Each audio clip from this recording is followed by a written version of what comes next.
दोस्तों माहीगीरों का आलमी दिन, उसकी तैयारी का जो सिलसिला शुरू हो चुका है। गुलाम भाई हैं हसन, तो वो अपना काम कर रहे हैं, लेबर भी है उनके साथ।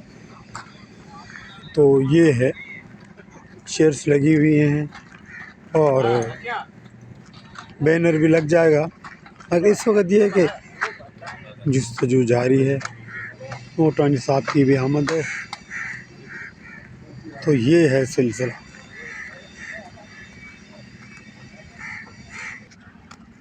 तो ये है स्टेज। अब इसकी भी तैयारी है।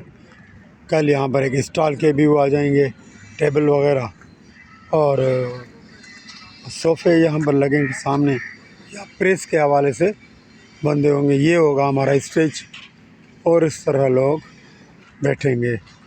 तो मैं इनके पीछे का व्यू भी आपको दिखा देता हूँ। तो दोस्तों ये है बैक साइड का व्यू।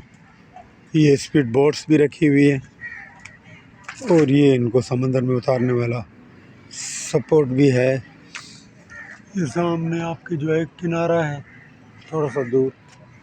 तो ये है हमारा जो कल की मुकम्मल तैयारी।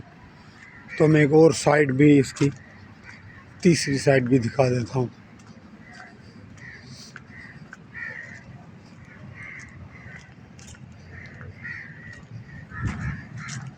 तो ये है साथियों। तो इंशाअल्लाह माहीगीरों का आलमी दिन, आप सबको दावत है और कल आप सब ने आना है और उसकी भरपूर जद्दोजहद में शरीक होना है। माहीगीरों के इश्यूज़ को सपोर्ट भी करनी है। आप आएंगे तो हमारी हिम्मत अफजाई भी होगी और इंशाअल्लाह एक बेहतरीन प्रोग्राम तक हम पहुंच सकेंगे। बड़ी मेहरबानी।